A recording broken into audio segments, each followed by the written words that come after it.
One day we cannot see. Yeah, we can see you.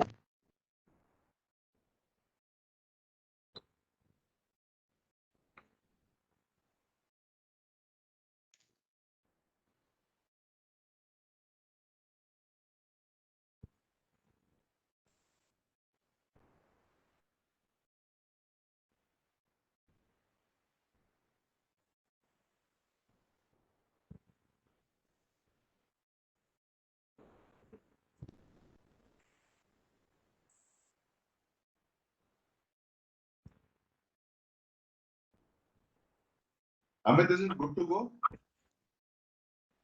Wait a second, sir. Wait a second.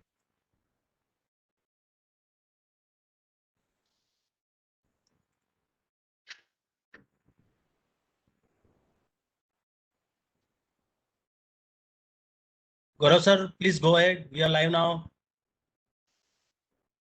Good evening, everyone. Namaste, sabhi ko. And I, Gaurav Agrawal, coach of my committee and my chapter, welcome you all for this wonderful session on World Environment Day, which we are celebrating today. International days are the occasions to educate the general public on issues of concern, of mobilize political will and resources which address to the environment as such. World Environment Day is one of them. Since 1974, we are celebrating this day on 5th of June every year, and our engagements are basically the government, the business, the citizen, as an effort to address to all the environmental issues we have currently prevailing. It is the United Nations principal vehicle for encouraging awareness and action for the protection of the environment. So we all are here to celebrate this day. And what an interesting topic. I believe there's no plan it B. Nothing can be more relevant than this topic in the present context. We must act together to secure the one only planet which we have. We have to keep this planet healthy because it's our one and only home. We don't have any plan B. The time has come for us to develop new and sustainable methods and to maintain our economy while managing our resources responsibly.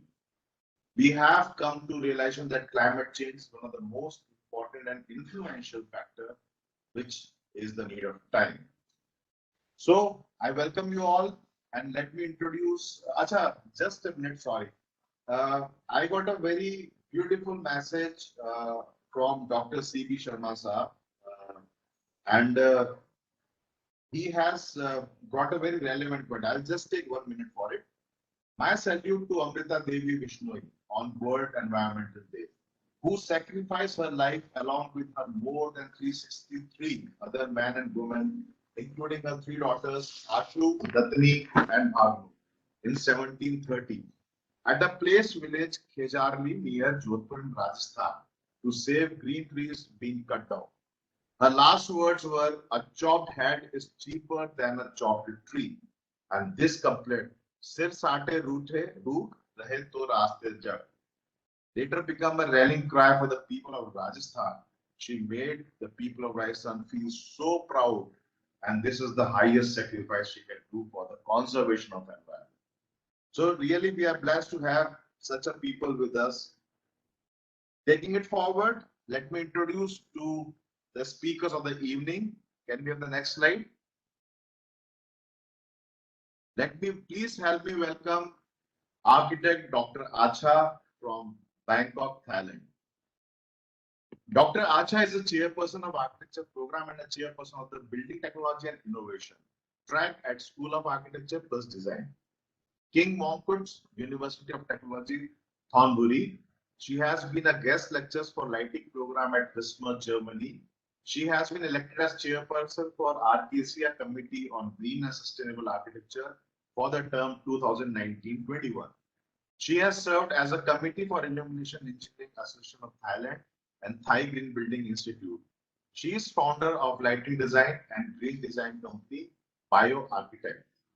Her specialization is sustainable design, of course, daylighting, lighting design with interest in visual perception.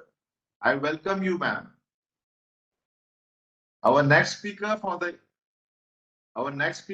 evening is one of my very close friends from Pakistan, architect Fawad Abbasi. Architect Fawad Suhail Abbasi is an architect partner and design lead at Suhail and Fawad Architects that was founded by his father, the eminent architect Suhail Abbasi Saab, in the year 2000. Fawad has been recognized on various forums for his design sensitivity, play of natural light, green courtyards, and ventilation. That is primary to all his work and evident in all his projects made by architecture, planning, or interior design. He has had the honor of representing his country on multiple professional platforms throughout the world. He has convinced various international conferences for RKC at green and sustainable architecture, social responsibility, education, and young architects since 2013. Abbas bhai, I don't think you have left any committees from RKC. You have represented almost everywhere. I welcome you all. I welcome you both on behalf of ASSOCHAM Jam Raisen chapter. Next slide.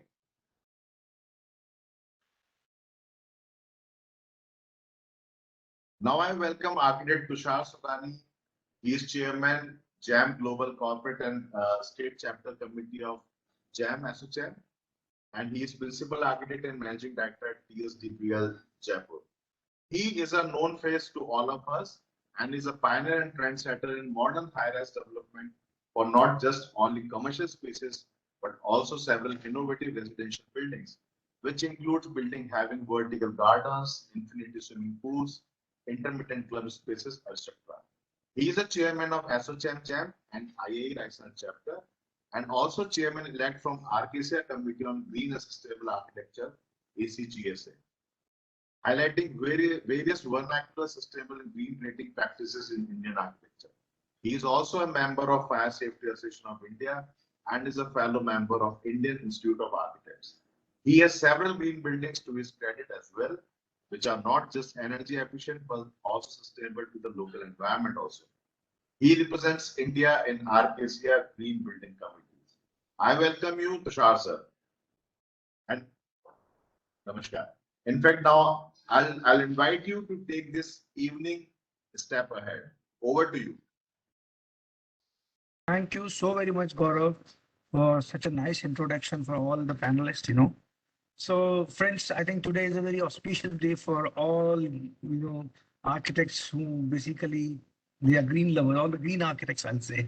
So it's a very auspicious day for us, and right from the morning today, our entire country is celebrating World Environment Day in a different fashion. And I'll just like to give you a background. IIA Rajasthan chapter have celebrated in a different fashion. We have asked all our members to just do a plantation, maybe in their backyard, maybe in their nearby garden, maybe in their office, and just send a pic to us. So we'll give them and we'll award them with a certificate and we'll give them a nomenclature of they are the guardians of environment. I think let such more guardians of environment, come to this planet. I think there is no planet B. So the very reason of selecting this topic was, that it's now our tentacles are over, and it's an alarm for us that actually when we say that there is no plan it B, actually there's no plan B now. We have to live in this planet, and we have to do all the things, all the odd things which we have done, the way in which we have encroached the nature space. Now it's a high time we have to, repay that back. Mother Earth has nourished us. Now it's a time that we need to nourish. So I have got very good two eminent speakers with me, Fawad from Pakistan, my close friend, Acha, whom I am interacting on day-to-day basis, since he's heading Arcasia Committee for Green and Sustainable Architecture. So I thought, why not to have a discussion with these two eminent speakers. So before I just invite them for the presentation, let me just give a small background what should be our endeavors, what we are up to. Amit, have you given me the presentation rights?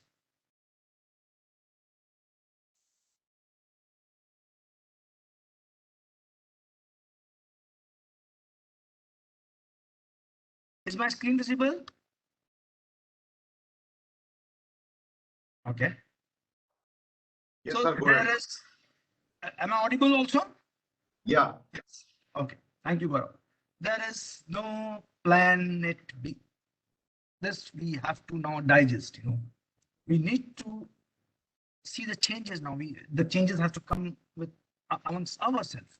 And I was going through the Google, and a very smart video, came to my wish list. I'll just like to share this small video with you. A simple show explains the carbon footprint. This is you. You've probably been hearing a lot about climate change and how you should reduce your carbon footprint. What is that exactly? Just like an actual footprint, it's a mark you leave upon the environment. No, not with your shoes, but with every action that releases carbon. Those are the harmful gases, such as CO2, which are pumped out by burning fossil fuels like oil and gas. The more fuel you use, the bigger your footprint will be. You may think that by driving your car, the only carbons you release come from the engine, but no. Consider the carbons that are emitted just to get fuel into the tank, from the energy needed to extract the oil from underground, the pollution caused by transportation and refinement, to the final delivery to your local petrol station. Not to mention the CO2 released by manufacturing your car in the first place. More than you thought, huh? So unless you live in a cave, you and everything you own has its own carbon footprint. Read a book, printing and distributing. It uses energy. Brush your teeth, and your utensils will have a history in a factory. Even something as basic as an apple could have traveled hundreds or even thousands of polluting miles to end up in your local supermarket. You see, it's pretty much impossible to leave no carbon footprint behind, but that's no reason to stop trying. Think about your actions and choices, and you'll be able to reduce your personal mark after all. That's how you really put the boot into climate change.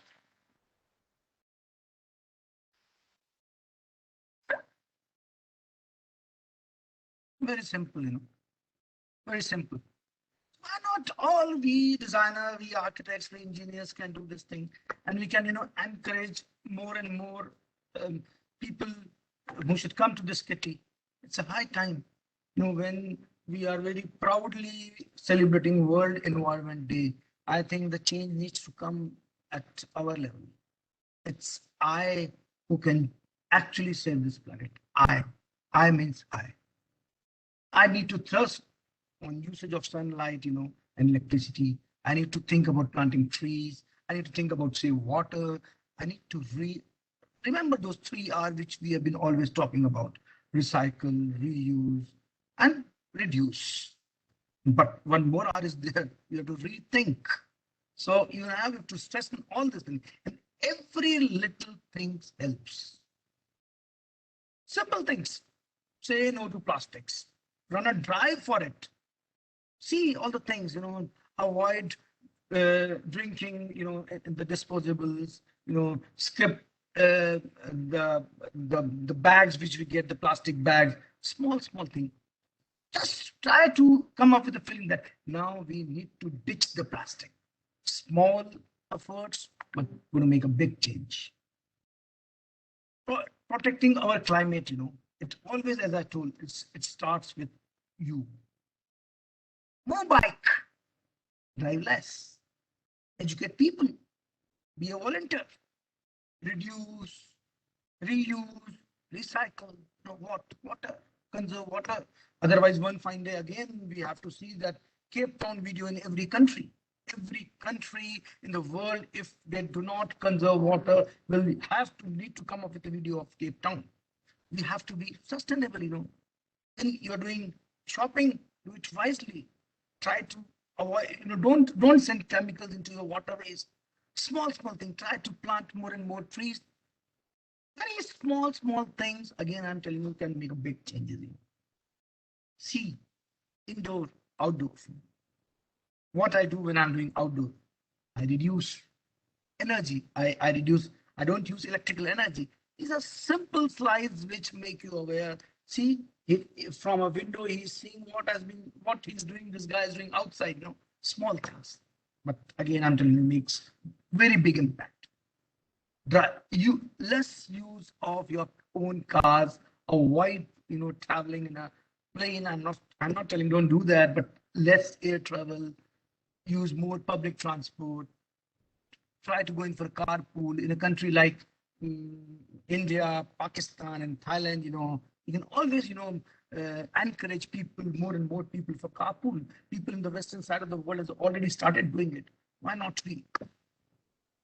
Eat fresh, eat less stored food, eat local and waste less. And the best part of this, we have seen in COVID times, in the times of pandemic, when every one of us was in the lockdown condition, we have realized what is the essence of freshness of air, freshness of food, freshness of relationship.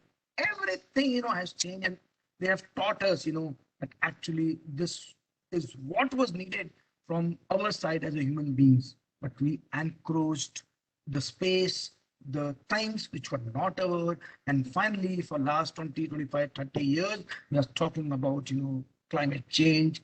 That's why now it's a high time we are requesting everyone, there is no planet B. Please save it. When you go for shopping, be judicious in getting your carry bags and all, and I think carbon footprint is the one which we need to think a lot about it. And we need to get mature ourselves. And we being a designer, we being the creators, need to have a lot of awareness program on these things. And I think this is the best way we can celebrate World Environment Day in the fashion, when we actually generate awareness amongst our own heart. And as it's always said, charity begins at home. So let us do it at our level, and let's celebrate this World Environment Day. So I think this was the overview of my entire theme. So, can I stop sharing? Yes.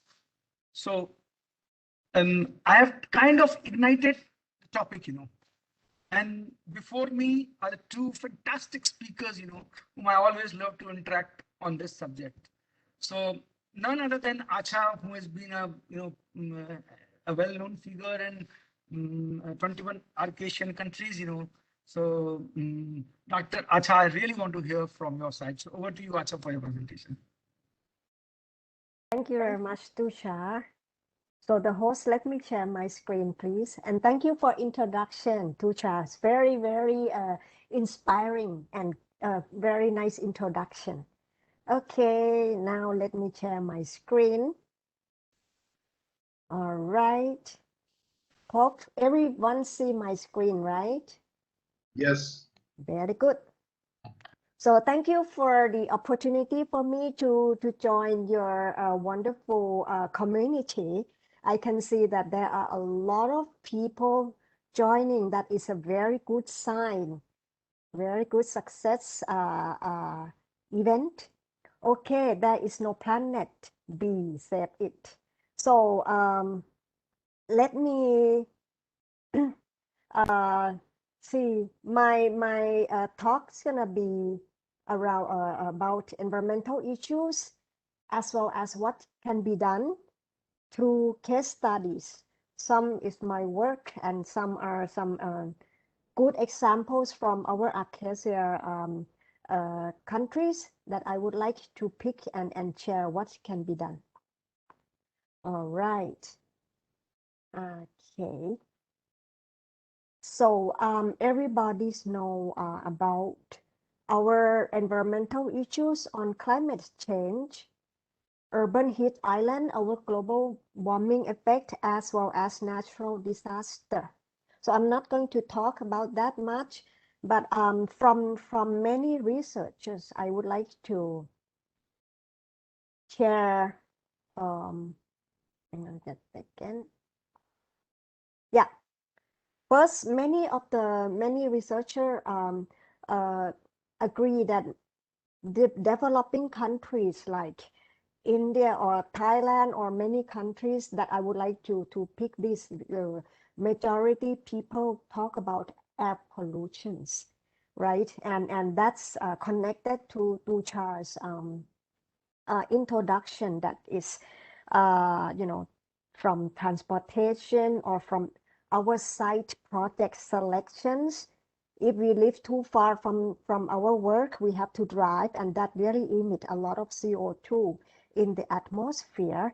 So somehow we think about where we should live, and we should have less carbon footprint for transportation, as well as many of developing countries have problems with water pollutions. And therefore, we need to see how are we going to design our community for sharing wastewater treatment, educate our people, as well as how do we design in the building. And then next is noise pollution. I select these three because it's more related to architectural design. How we select our construction processes, how our innovation will have less noise during at the site construction, modular system, prefabrication systems, or even how do we transport. So that is quite important, that how our actions will help to reduce environmental pollutions. Okay, so next is what we do must make our planet better. So I would like to structure from the SDG, Sustainable Development Goals, from UIA according to architecture, what can be done. I categorize into three important issues that I'm gonna talk today. The first one that is quite important is sustainability engagement and performance measurement. So engagement means our actions, our partnerships for goals is important. I see many participants in today, not only architects, right? They're from manufacturers, suppliers, and I think that is a good sign that we have good collaborations for future projects, all right? So what can we do? How do we have innovation for infrastructure as well as sustainable cities and community? And the second, I would like to talk about not only the bigger scales sharing things and this for partnership. So we should think about environmental quality and well-being, which I pick like the number 3, good health and well-being, clean water and sanitation, life on land, as well as life below water. Let me have my pointer.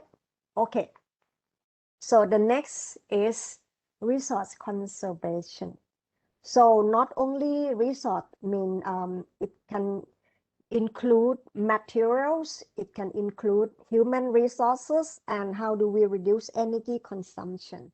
So that kind of thing is directly related to our design, which is like affordable and clean energy, climate action, as well as responsible consumption and production in construction and design processes.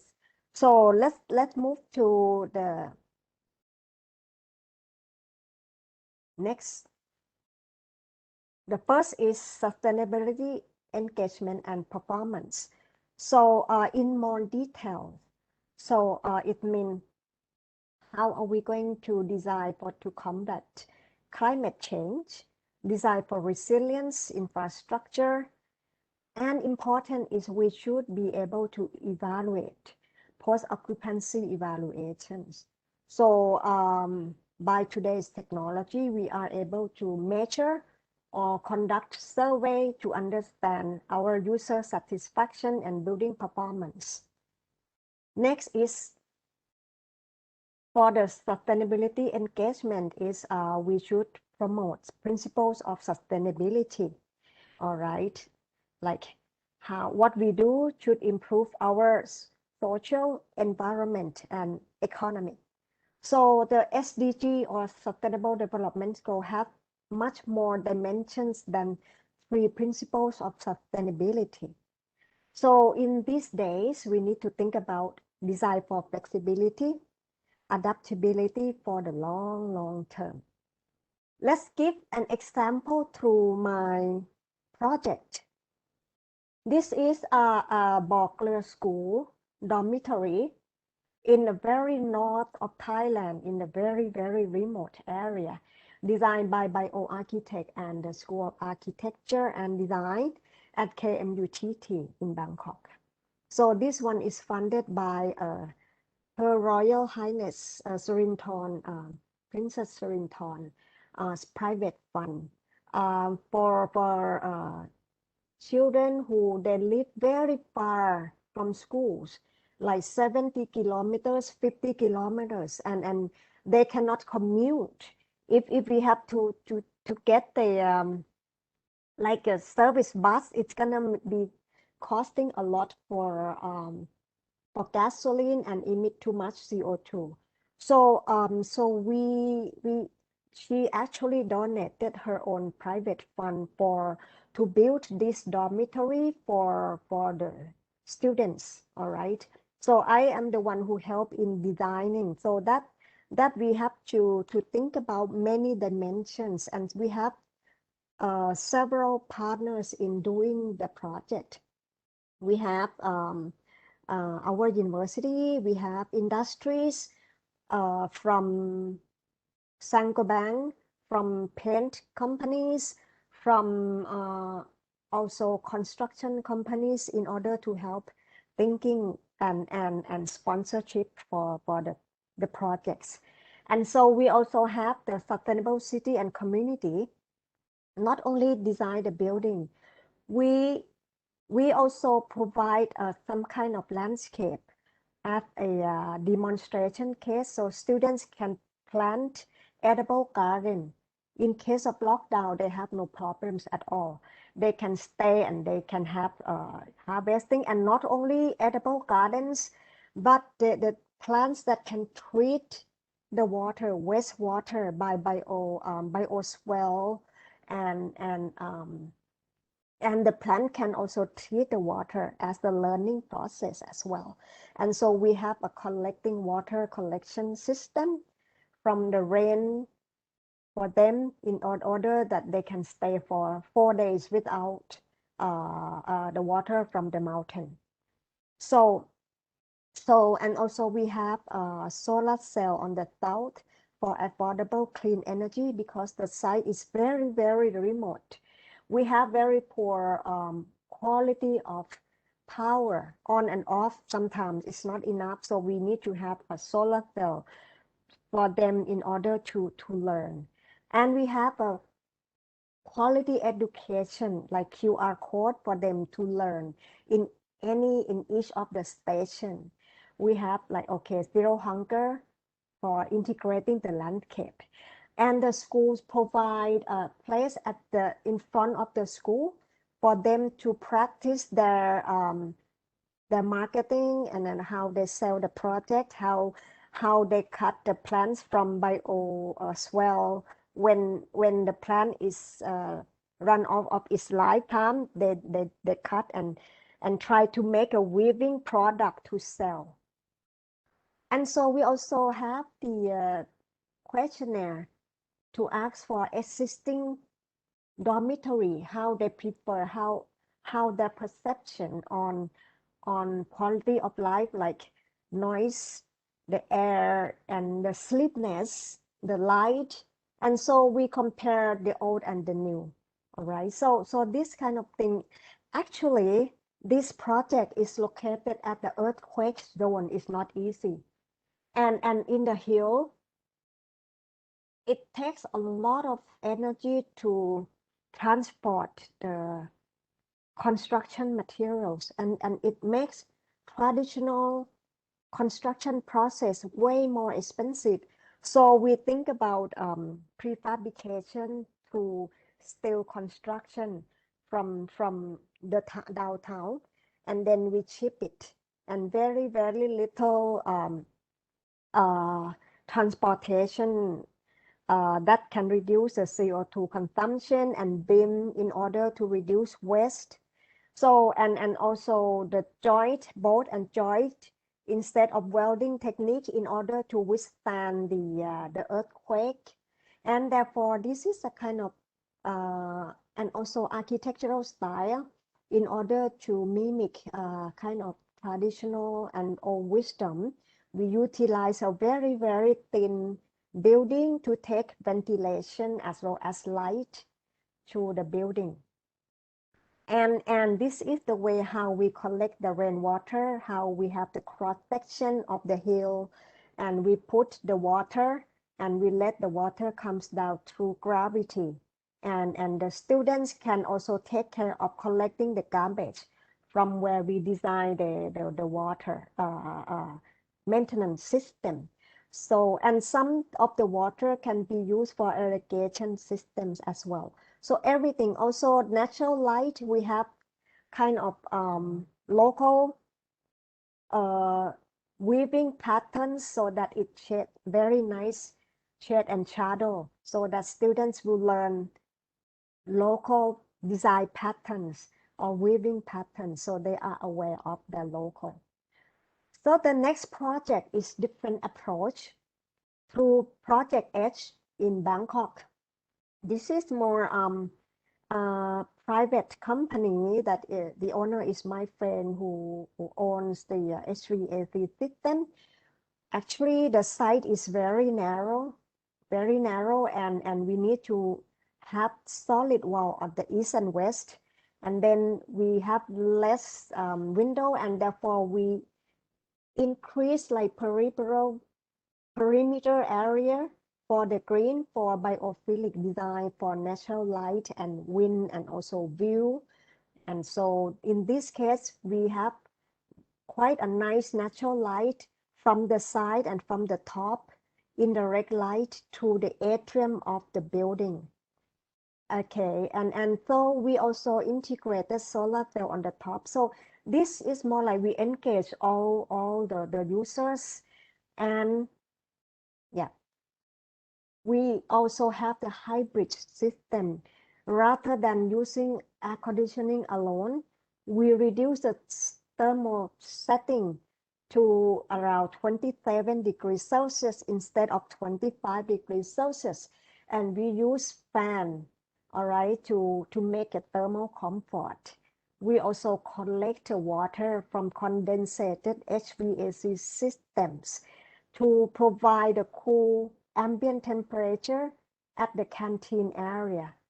So that one we have free water and cool ambient temperature. So it's more like design integration.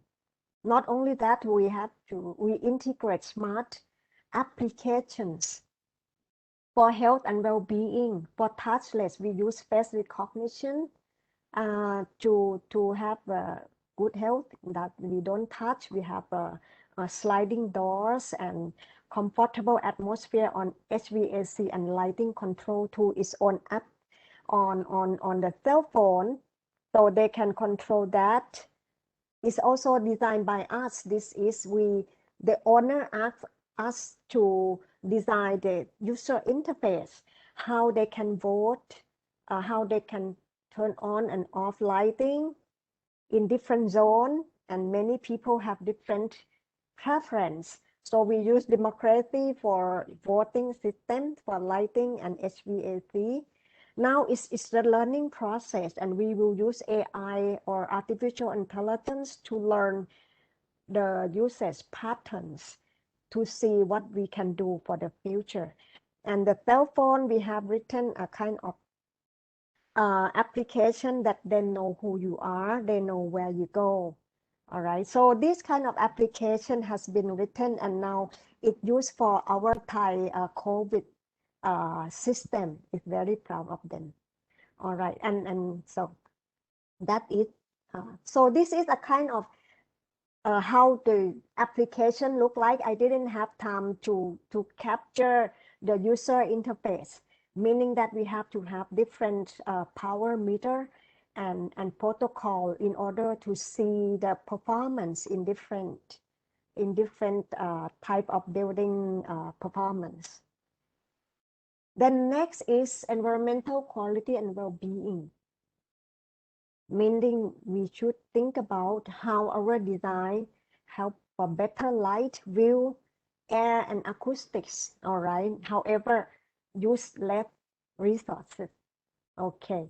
So I would like to show one nice project, Columbia Boulevard wastewater treatment plant. It's not just like engineering, but it's very well integration, and it helped to serve 600,000 residents in Portland, Oregon.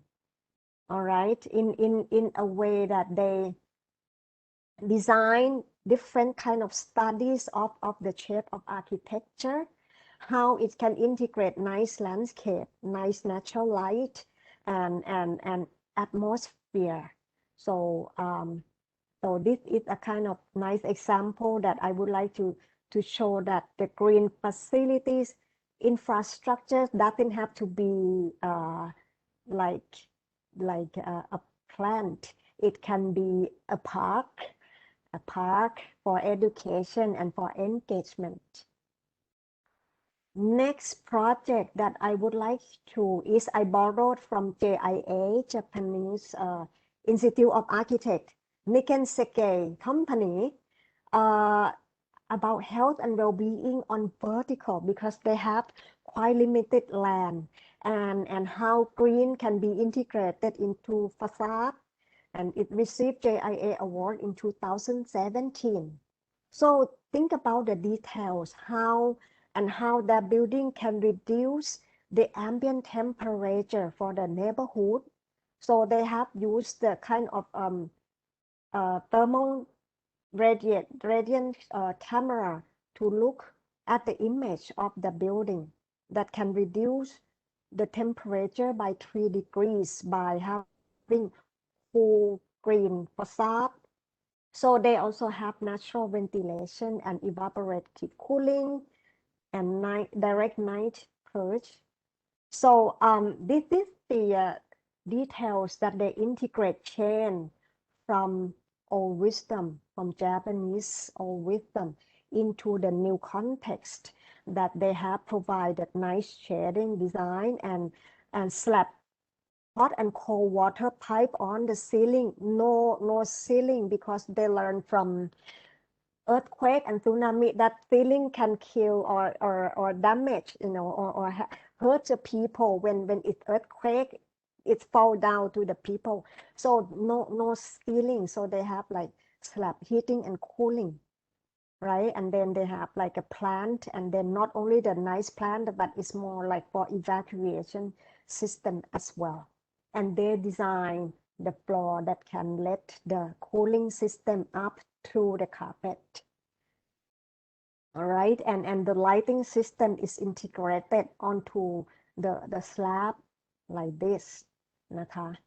All right, and this is like operable windows in case of very nice ambient outside, and it cool down by evaporative cooling technique and let the cool and moisture air coming into operative window. So this is more like a flexible design, and they have the sensor in order to operate the windows. So this is more like a new, the approach in the Japanese way. Quite interesting. And the way they do design the planning like conventional, that they put the seating next to the window, and so they don't allow, majority to access. So now they decide to have circulation as well as screen to the facade of the building that people can enjoy. And this is how they use like solar thermal system in order to convert the hot water through absorption chiller to make the cold water system in the summer. All right, and they can make the hot water for the heating system during the winter time.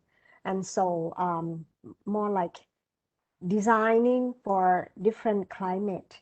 and usable. So this is quite a nice design example.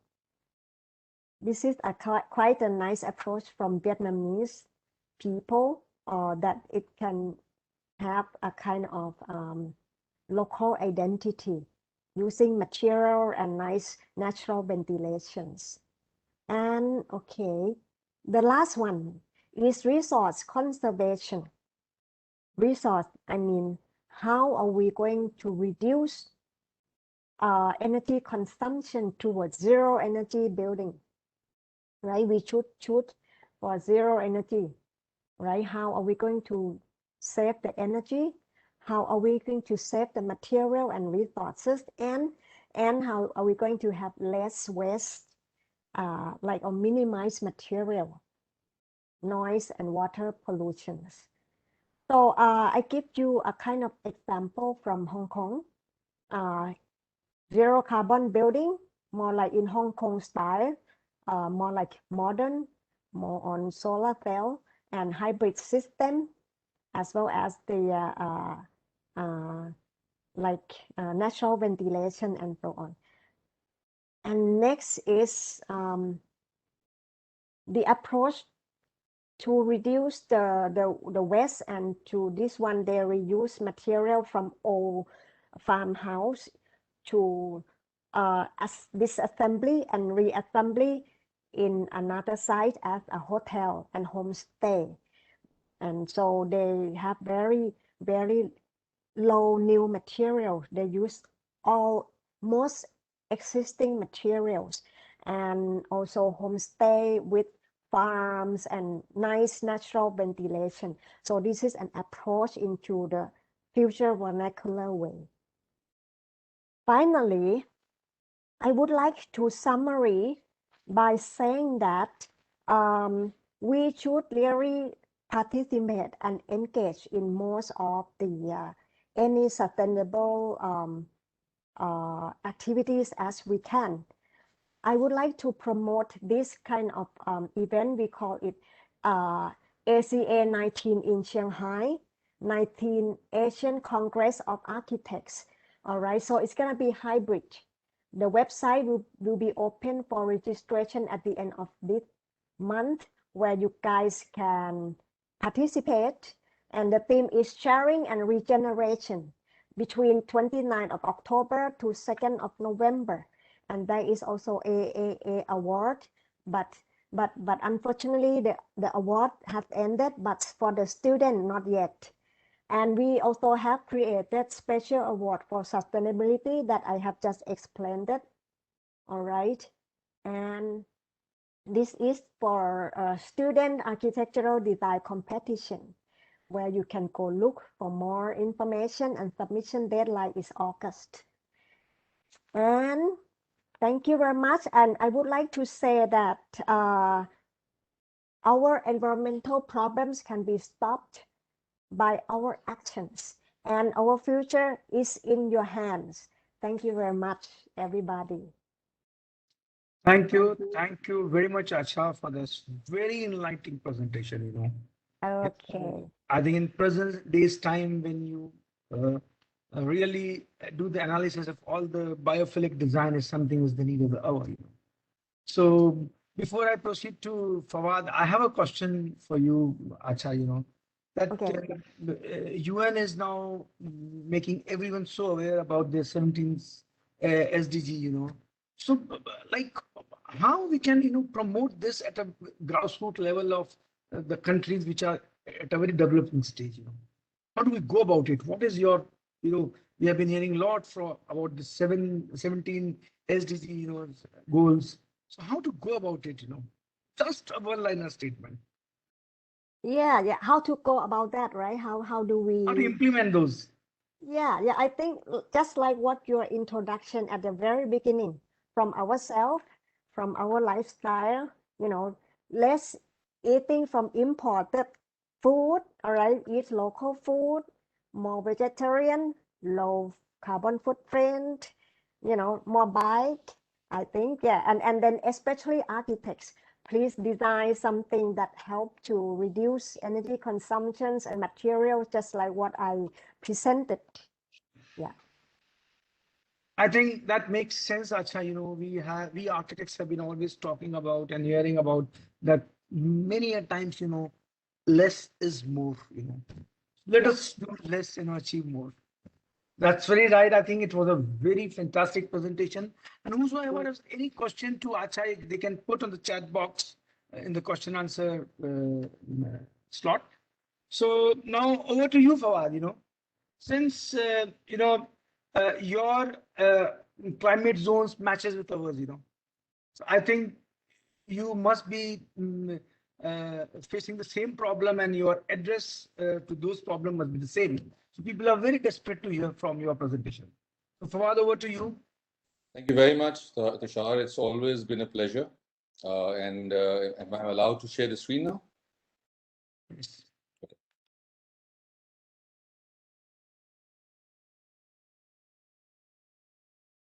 Make it full screen.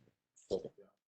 So, thank you very much. First of all, like you just introduced me, I must say that I've made some amazing friends from India in the last couple of years, and both you and Gaurav take the cake as always, and of course, many other lovely friends. And Gayan, I miss at times when the two of you are there being naughty and all, but it's amazing to see how professional you all are and how you take one part of your life and which is completely simple like ours is, and being part of a subcontinent which has still suffering from, of course, COVID-19, but a huge population that we cater to in both nations. And of course, where Acha comes from, Thailand, where we all have been have been going and visiting, and of course they've taken the challenges to the next level, and they've tried to sort of solve them in their own ways. But in India, Pakistan, we've got our own challenges that we face, and of course, this particular topic is very, very pertinent to today's age, and we all feel that we have to tackle it in the best possible manner. And I think your presentation, Tushar, earlier gave quite an overview of the really extreme climate changes, and of course, some countries not believing in them is also a check for us that known it is a real fact. And living in Islamabad, Pakistan, which is the capital city, at times when we're checking our climate, we realize there's no rain, and in the evening it's like a huge thunderstorm outside our house. So it's completely something that we're facing on a daily basis. And I think this important topic on the World Environment Day will give us a kind of a basic summary of what can be done. I, of course, like Acha talked about her views on the very important element of energy efficiency and green architecture, and being the chair of the ACGSA with you as a chairman-elect for the next term at Arcasia. I think you've already seen and heard from other 20 nations who've told you what they're facing, and every time, every presentations that I see by ACGSA, and now with the ASSOCHAM GEM, where you're chairing the chapter, is very, very crucial to our environment. Well, coming back to my own practice, this man who's my father is a very crucial member of the organization that really feels that we have to face every day as it comes along. And in his practice for over 50 years, which I have been able to take forward with him every day, we feel that, and being regionalist by heart at heart, there is absolutely no way that we feel that local materials in the country cannot be used and can be used very, very nicely. So I feel that it is extremely important now than ever that we look at it, and every day at the office, at the studio, we get together, our team gets together, and we talk about what can be done to improve ourselves and the environment around us. So the context of where we work is extremely important to us. So as we enter the year 2021, two things hold much prominence world over regarding two C's, as I would say, COVID-19 and climate change. I'm certainly not very sure how architects are suffering. We all have suffered in a major way in the last pre-COVID and now post-COVID, and being able to go back to our roots to how we want to design and make things better. Yes, of course, our businesses have suffered, but that's honestly not something that is very important with what's happening around the world, and massively suffering. But in which that includes in climate change, the gross turnover of loss and redemption is being felt on a huge scale. Let me start by giving you a mellow example of the sandstorm that struck Karachi, Pakistan last couple of weeks that we had it. And one of the tallest buildings in Pakistan, the UBL Tower, felt like it was some kind of a cardboard game. That was gigantic impact of climate change that was witnessed by Karachiites. We have also experienced many expected hailstorms, thunderstorms, and rain around the country with weather changes across the world. Way back in 1969, our commitment on how we go about doing all our projects, there is definitely falls a major loophole that strikes that a green and friendly environment is mostly needed to sharpen the scale of creativity at our level. For as we all know that there is no planet B, please save it. I think that's exactly why I think this is an important topic. We keep coming back to it, and it scares us many a times that because of the high seismic zone that we work in, where I practice, we are in a high seismic zone, which in our language is given it a 4. And we saw a huge earthquake in Islamabad about 16 years ago, where a modern building, which we thought was extremely well designed, came down. One of the towers came down. So there's absolutely no way to stop yourselves. So I mean, we learn from these experiences, and so climate change, which is happening way faster than we ever expected, requires modification on our part. With all of its claws out, it might just eat us up alive, which is how we see it now. And certainly we will never know. So be aware of your surroundings and be modest in our living. I think because we really talk about this, and now we've got things like the ASSOCHAM and many other organizations that are constantly alerting us on what's happening around the world. I think it's extremely important to not forget about our roots and where we come from. If you look at the historical perspective of the buildings that came up many years ago, how people used to live, I mean, we have realized that Earth is the only planet that life exists on. Sadly, as humans are sabotaging the one place that has saved us, there are climate change problems arising, a hole in the ozone layer, global warming, and various other problems affecting our Earth. We now have to make a stand for it. There are some things that we can change in our daily lives, and I think that's already talked about by you, Tushar, and of course, Acha, of what things we need to change. And I think that's COVID has really taught us, like Acha said, and even you did, that we need to really change our lives in a way that we need to start eating our own sort of foods and the crops that we own. And I think even in my house, which we have a very small thing, but we have a small garden now, we try and walk a lot, we try and go out cycling, and we really have, like you said, stop flying, which unfortunately hasn't been happening, but we've been going around and exploring our own country. We've been walking a lot, we've been going outdoors, and in this lockdown has taught us that we can still survive if we really worked towards it. And I think I'll go to my own presentation talking about how our office tackles each and every project. And so I'll just show you one of the projects that won us an award a couple of years ago. The building is the Polo Complex of Islamabad, and we designed the master plan of the building. Even in this building, we were able to, and we've been able to, from the day we started working for these clients, talked about the fact that local materials, for Swiss brick is our favorite, to how to use and save and make it part of our design. So this building, which still stands firmly, was done in the local brick.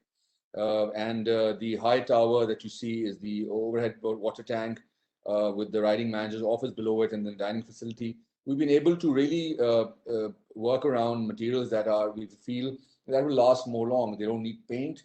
They don't need to be looked after as much compared to other buildings that are plastered with other materials that are not very contextual, but then they're still being used. Of course, this is meant for horses, and it's meant for people who use these facilities. Again, the stables and the corrals and the groomers' dormitory buildings, they're all very localized. The materials are very localized. The courtyard buildings that we're really fortunate to do for all our clients, they listen to us. But we are fortunate. Many times the clients don't understand that the plot site area is less, so they want to build all over it. But we've been able to explain to them that the way you use your buildings, the way you design them, make a major impact in your lives. And in our case, we've been able to, and we still do. We sit them down. We explained the pros and cons of how and the changes, the climate change that are hitting the world in a big way. And we've been able to bring buildings in our area, in our region, as local as we can. So cross ventilation, natural light, wind circulation has been crucial to our design process. And our work is highly inspired by nature. The outcome of our building design, dialogue between water and landscape, factors reveal themselves as crucial during realization of any concept. Starting from initial idea to analysis of the requirements, to establishing the basis of design that will be elaborated during the process. Everything is connected to the other. Like I said, it's how the world is progressing, where we're going. Therefore, we've been able to educate our clients, our end users in the process, and been able to tell them what can be done better. So this particular project is very close to my heart because it's one of our recent works, recent corporate social responsibility projects that we've done in Islamabad. This is the new retail outlet for one of the largest NGOs in Pakistan. It's called Behbood Association of Pakistan. And we've been involved with them for many years, designing, supervising, and even kind of helping sponsor them many buildings and facilities that they use. So they're about women empowerment, they're about education in the country. They have got schools around the country, they've got a lot of people that work for them, and they're into local crafts. So we've been able to design spaces for them, restore places for them, and use the local materials as best as we can. And this brick facade is part of the project that was done a couple of weeks ago in one of the really modest villages, part of the urban sector of Islamabad, a very expensive area. But across that is a really cute village that we grew up around.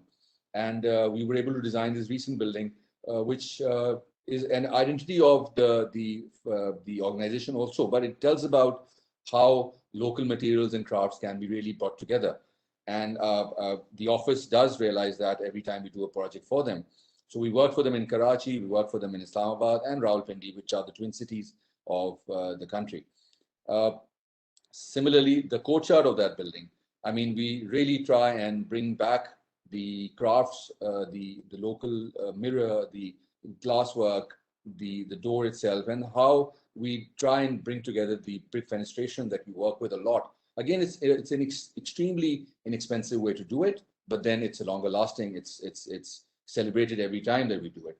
So the courtyard brings back these places where you get together, a social gathering. Because even in Pakistan now, we're completely doing outdoor dining areas.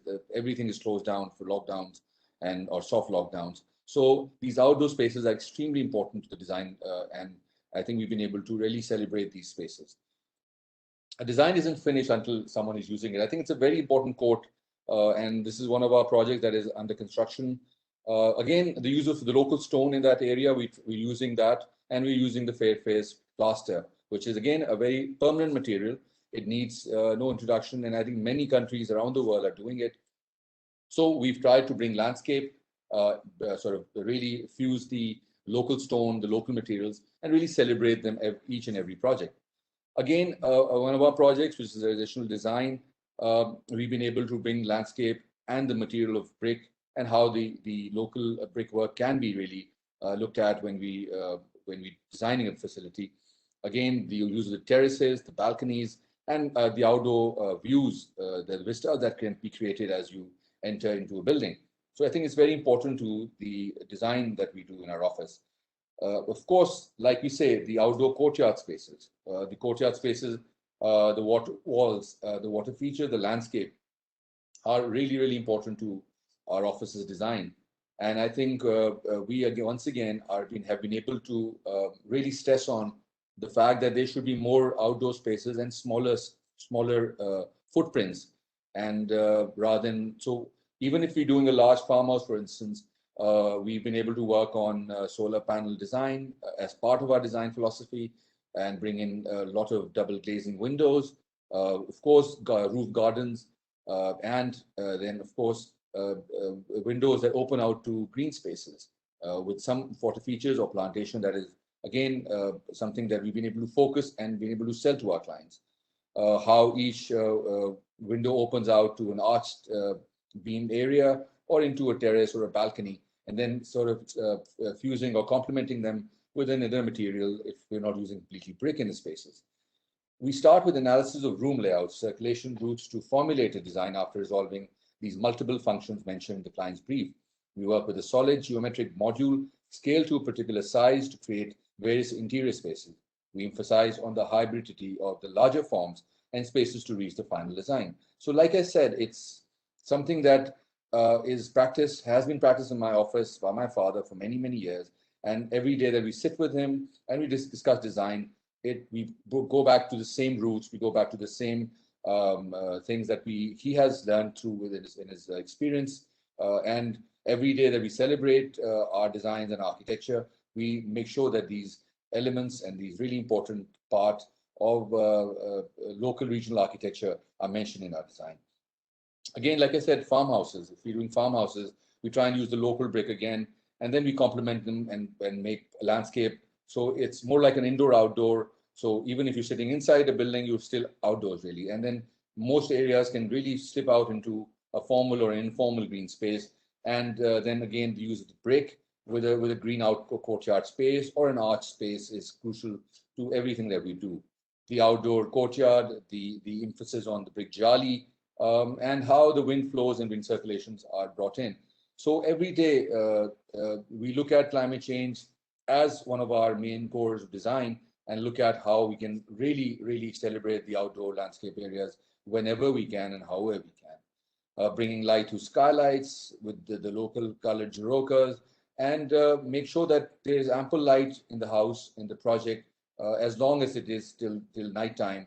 The courtyards that you can walk out to a water body or water feature, to sit in a space, that is something that we feel that has to be part of every project, every design that's handled around the world, rather than do these alien buildings that are really that have a very short-term life, and we bring back these elements to our design every time. We always work with multiplicity of ideas, various proposals, all containing considerable potential and originality. In order to really make choices, we make decisions and consensus with the owners, even though ultimately the thing that matters most is the end of the first idea, the vision which we all agreed on, hence the product becomes a win-win for all of us. So we never say that this is our project. We always really bring our clients together and make them understand why this is important, why this huge hue and cry about climate change is really real, and why this is important to save, to spend money on things that will improve the quality of their living, improve the quality of their project. Like I said, insulating the walls properly, bringing in double glazed windows, bringing in larger green spaces in terms of multiple courtyards or a small garden everywhere that's possible, and rather sort of decrease the footprint of the build structure and then do buildings that are more contextual. Another project that will give you an idea of how we bring light through what the lovely color that brings through the skylights if we design them properly. This picture is taken at a time when you can see how much light there is, but again, it's indirect light. It's not a hindrance to your design process. It's not a hindrance to living and being really uncomfortable. The courtyard, I mean, one of our projects that shows you how these multiple courtyards have worked for us, and the whole house. If you have younger children or even elder, if the children are playing in this central courtyard, they're visible from everywhere around the house. So you're kind of, the security point of view comes in through, but then of course, natural ventilation, natural light, and of course, lots of green spaces. They really improve and bring in the indigenous plants that we work with a lot. So we're really working with the urban environment at times and trying to make sure that we work with indigenous plants as we go along. The brick jali, I mean, the brick jali, of course, it brings in privacy because in Pakistan, of course, there is a major problem of, or I would say a part of a culture that talks about privacy. So you are sitting in a courtyard that is primarily yours, but then it brings in light and brings in cross ventilation, but then it gives you that security, that privacy that you always require. The concept is always simple, straightforward, and we focus on the transition between the indoor and to the outdoor, creating multiple introverted landscapes. So now, I mean, landscape and places that an architect builds or something that they're adopting is also very, very important. So, I mean, that is how these spaces, these light scoops or these wind tunnels, they're all part of everything that we do at the office. The multiple use of color, which is, I think, very close to our heart. We try and this process evolves every time that we do a project. So everything is learning for us. So I think the way we bring in light, the natural landscape becomes even more pertinent, more important to our design process. Again, I mean, really experimenting with how brick can be used for a permanency, for a way that it can be really looked into as a material that is made from the local materials. It's part of the earth. It's part of the local clay that you work with. So I think it's really helped us grow as architects. And every time that I see work in Thailand or even in India, and many other countries that I've been able to visit, I realize that this is coming back. We are kind of putting away these alien structures and coming back to our roots once and for all. In our projects, courtyards act as breathing spaces, and themes are explored by using 3 principles of architecture: function, stability, and beauty. The process is to experiment with transparent partitioning and definition of space using a variety of points, lines, and surfaces. This helps clearly define the relation between interior and exterior enclosures designed to intensify wind flow and natural light. So again, where does the project open? Where does the house open up? We need to really bring in that view that we luckily get in Islamabad. And if you don't, then you create your own introverted green spaces. So the left slide tells you of a house that I did, which luckily got a beautiful garden, a park behind it. So I made sure that of course, it had an introverted green space courtyard as well, but then it opened out to the back. In the right slide, we designing in Karachi was kindly difficult because it's called the 5 courtyard house. So if you're able to sort of design 5 courtyards in various areas, and they all open into various spaces, maybe the living room, the balcony, the bedroom, but then it was a very intimate space. So it's how the architect approaches it by bringing in these natural lights through various spaces. We also believe that experiential architecture can influence people's behavior and ultimately their lives. And I think it is something that each and every architect in the world can say yes to, because I think it's made everything that we do makes a change in the people that use it. And sometimes when we don't charge for a project, we feel that we don't need to give it the same kind of importance. But then I think every project needs the same importance, even if you're not doing that. So use of color, the use of where you're using that color is also very crucial. And I think it sort of makes you wonder how people tend to use it. I was a big fan of work of Ricardo Legarreta and Victor Legarreta, the famous Mexican architects. And I think the way they use color gave me that opportunity to see, being an architect from Islamabad, how we can use it. And I was able to pursue my clients to really play with color and not be scared of it. This project also will tell you, it gives you that with the way I approach the design and how each element, brick or the other elements that we work with, we've been able to transform the local artisans and stay and work with them and really enjoy what we do. So this gives you an idea of the kind of detail we go into to make sure that, of course, there's a volumetric study of each project, but then there's ample light and circulation. The arch, which is really important, how it's built, how it stands on its own structure without really having any steel in it, is what we really work with as well. We focus primarily on the relationship between indoor and outdoor spaces and human occupants, ensuring that even sitting out inside, you're almost outside. Keep the privacy intact, brick jalis and cues that create microenvironments while bringing a formal closure to various spaces within the building vocabulary. One of our projects, again, like I said, the brick jali has been transformed. It's been done for many, many years by some of the most phenomenal architects. but we look at it as well in our own fashion, the way we approach our buildings, how this privacy element, or how the light changes every hour, and what it really leaves behind. So again, like I said, these microenvironments, these climate changes, and what we've learned as architects really play a vital role in our design process. Again, the landscape, how the project opens down into a landscape, and how these shadows casted or areas that you sit around can play a pivotal role in your lives. The use of the entry courtyard, the use of the brick, they are all and every element that we work with in our office plays tribute to and really playing with the form. It is like putting together pieces of Lego and then juxtaposing them, but leaving multiple vacuums as breathing corridors, like subtracting from a series of blocks. This leads to private, secure, and unobstructed views from every room. It also helps achieve good airflow systems due to self-created voids as natural transition. Again, the courtyard, I mean, it's something that's so beautiful, but how and where it sits is where the architects come from.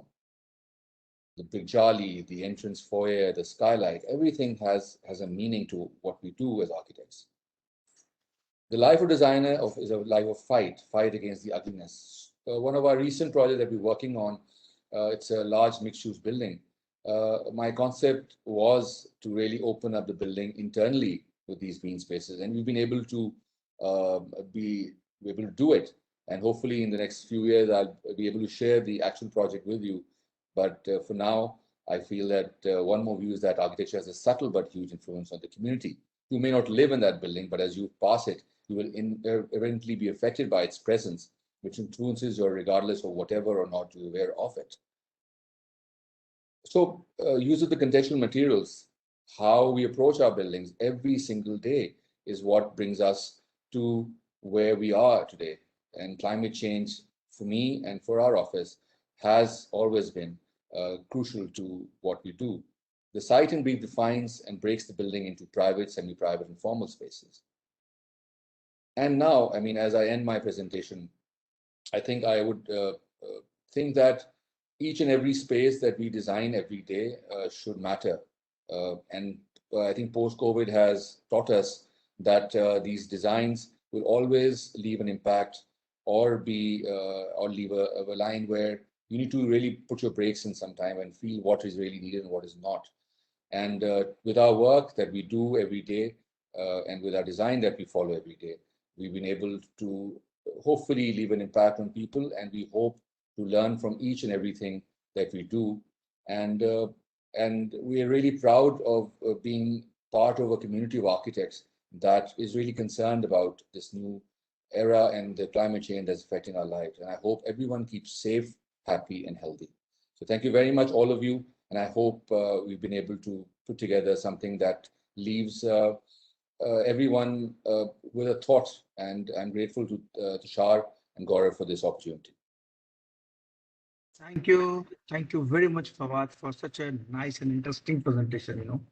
You took us to Pakistan without visa, so you solved the visa problem. And that's kind of people from both the side across the border, always wish to come to each other's domain, but We will, Tushar, very soon we will. Hopefully. Thank you very much. Yeah. So thank you, Fawad, because people are very excited to see what is happening in Pakistan. So I understand that since we hails from the same culture, kind of same our architecture was same. If you talk about ages, So when you design any build form, what is the impact of regional wisdom or vernacular wisdom in your mind? Like Tushar, like I said, I've been lucky, and I think lucky in a way because I had a teacher who was fortunately my father. I mean, who already talked about contextual design, talked about because in schools we sadly do not teach buildability. We always talk about theory part, and we talk about how a 2D plan will be, but not how it be transformed into a 3D design. So in our work, in our office, he has set standards. He teaches every day, and even the recent work that we're doing, we may be larger buildings or houses one unit single family residence units. We make sure that we educate our clients in the process. It's fortunately not very tough because they understand, because people who come to us do understand that they should rather spend less money on things that are very cosmetic, but spend more money on comfort, which means good insulated buildings. And I think this transition and this, luckily, these two that I come from, being the legacy that I carry, they have a senior level person sitting there many times for a meeting, and then myself with about 20 years of experience, and we together make them realize, whoever comes in without any knowledge, and we've been able to sell our ideas and tell our concerns. So it's been grateful, very well. They've been able to take it. Okay, Fawad. Thank you. Thank you very much. I think we're already short of time and we've got a lot of questions, but I would give the email ID of Fawad and Acha. So whosoever wish to have the questions will take the liberty, they will contact you, and we'd like to have a presentation that can be shared to everyone, So thank you from my side, Acha and Fawad, for being here. Over to you, Gaurav, for the final presentation. Thank you, Tushar. And I think, Amitji, you can put up an email ID of ASSOCHAM in the chat box so that people can put up their questions or queries, and then we can streamline that to either Acha or Fawad as well. Polls. Fawad bhai, I have just a very small question for you. Gigi. You have shown those brick jalis. It was definitely, miraculous. The kind of light and shade effect it was having. But when it comes to a client's wife, how you go to convey how you are going to maintain that kind of a jali? The We first actually first convince the client's wife before we convince him. No, Gaurav, luckily we've been people who come to us, most of them say, okay, listen, are you doing only brick architecture? Brick, you still use brick in any ways. I mean, you either celebrate it or you hide it. So it's up to you.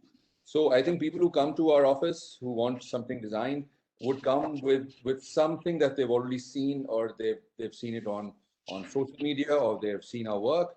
So I think it's much easier to convince them now than it was earlier. And because now people have spent a year on COVID, they realize it's all about outdoors and about indoors. So I think they realize that the green spaces are really important.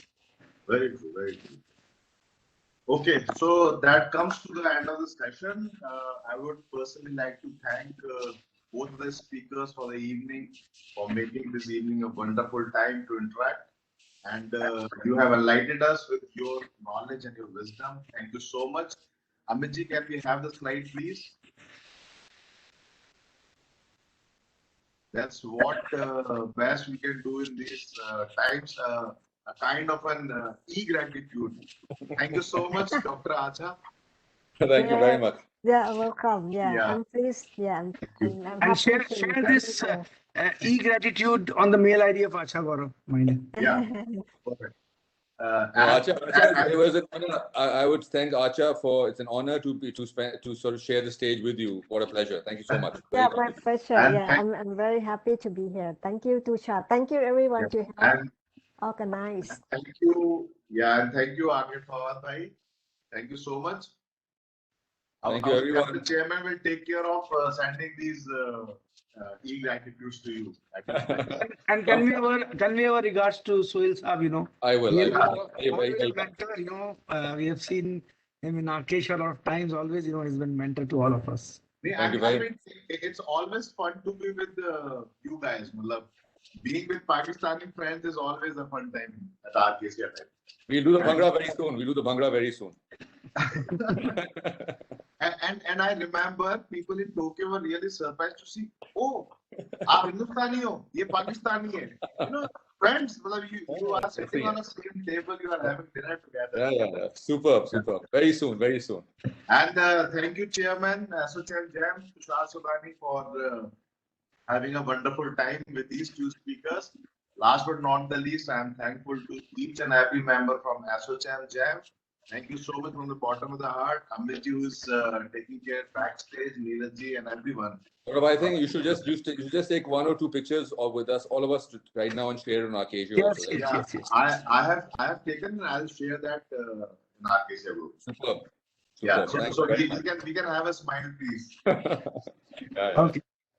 Thank you very much.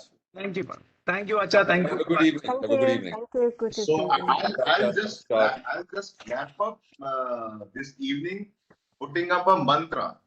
And we always use this mantra when we perform a yajna or a havan, and we say that Om Dev Shanti Antarishagam, Shanti Prithvi, Shanti Rapaha, Shanti Roshadaya, Shanti Vanaspataya, Shanti Vishvedeva, Shanti Brahma, Shanti Sarvatvam, Shanti Shanti Rev, Shanti Sama, Shanti Redi, Om Shanti Shanti Shanti.